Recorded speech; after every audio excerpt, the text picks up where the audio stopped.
એકવાર ગાયત્રી મહામંત્ર.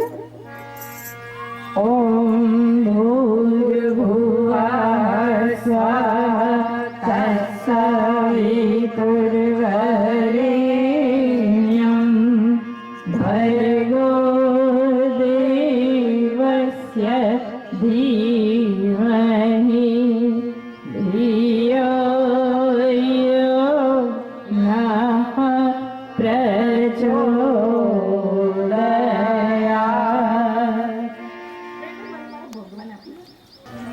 बोलिए सजल श्रद्धा की जय, प्रखर प्रज्ञा की जय. અને તમે લોકો તો જય બોલવામાં બહુ કંજૂસાઈ કરો. મંગલાચરણમ.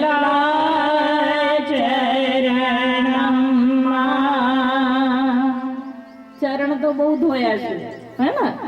ચરણ ધોવામાં પાછી પાની કરી નથી. કોના ચરણ ધોયા? તો કે ગુરુદેવના ચરણ ખૂબ ધોયા. ગાયત્રી માતાના મંગળમય દિવસે પરમ પૂજ્ય ગુરુદેવ પરમ વંદનીય માતાજીના ચરણ કમળમાં પ્રાર્થનાની રહેશે. આચરણનું શુદ્ધિકરણ એટલે શું છે?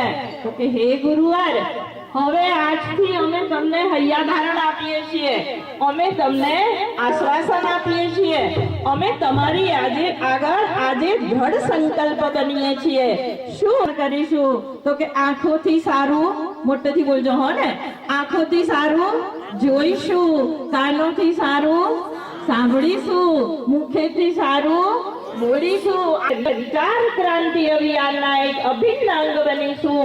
અમે મસ્તિષ્કથી ખોટું પણ કોઈ દિવસ વિચારીશું નહીં, કારણ કે હે ગુરુવાર, તમે અમને શિક્ષા અને દીક્ષા આપી છે. શું? તો કે ઇન્સાન જૈસા સોચ પડવી જોઈએ. શું? તો કે આંખો હે ને માત્ર થિયેટર માટે આપી નથી. આંખો આપણને પરમાત્માના દર્શન માટે, પ્રદર્શનના દર્શન કરવા માટે આંખો નથી આપી છે. કમર એકદમ સીધી કરીએ, એ વાત પણ સમજી લઈએ કે ભગવાનના ચરણે જઈએ ને એટલે પહેલા આપણને આશીર્વાદની ધાર જુએ, હે ને? જેવી પુત્ર વધુને પોંખે ને સાસુ, તરત કોઈ સાસુ ચાવી આપી દેતી નથી. તેલ જુએ અને તેલની ધાર જુએ, હે ને? કોઈ માણસ પહેલા દિવસે નોકરી કરવા જાય અને પોતાનો વિજય પછી થાય છે, પણ વિભીષણનો રાજ્યાભિષેક રામના શરણે આવે એટલે થઈ જાય છે.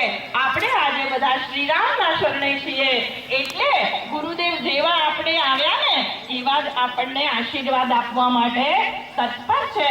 આપણા બધા ઉપર પુષ્પવૃષ્ટિ થાય, એ પરમ પૂજ્ય ગુરુદેવ આવી પુષ્પવૃષ્ટિ થાય, પુષ્પવૃષ્ટિ કરે નહીં. આપણે આજે ધડપણ આશીર્વાદ આપે, આપણે ગુરુદેવને વચન આપીએ, અમે આ શરીરનો હંમેશા સદુપયોગ કરીશું. એ ભાવના સાથે ભદ્રમ પશ્યેમાક્ષવીર્યજત્રાઃ સ્થિરૈરંગે સુષ્ઠુગુંસસનોભિः વ્યસેમહિ દેવહિતં યદાયુઃ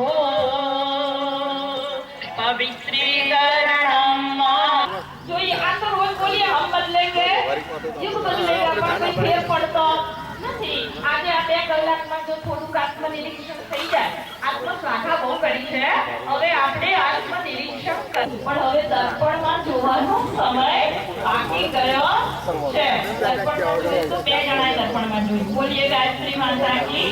અહીંયા થોડો સફેદ વાળ ધીલું ચાલે એના અવાજ ઓછો, સંગીતનો અવાજ ઓછો હોય. ખટી ખટી ના સરસ થોડો વાળ દેખાયો ને એટલે રાજા દશરથને વિચાર આવ્યો છે કે હવે રાજ્યની તૈયારી કરવી જોઈએ. કઈ વાંધો નહીં યાર. એડો નાખું ને આવું માથું ઓળું ને આ સ્ટાઇલ કર્યું ને, શુદ્ધતાનો બહુ આગ્રહ કર્યો છે આપણે, પણ પવિત્રતા જોઈતી હોય, હે ને? શુદ્ધ શું હોઈ શકે? તો કે મિનરલ વોટર શુદ્ધ હોઈ શકે, પણ પવિત્રતા જોઈતી હોય તો ગંગા જળ પાસે જ જવું પડે.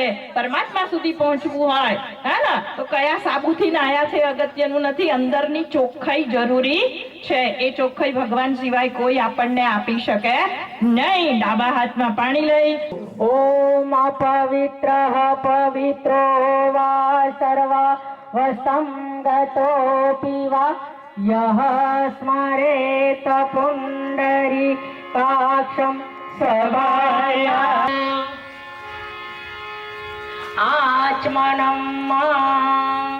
વાર આચમન કરવાનું છે.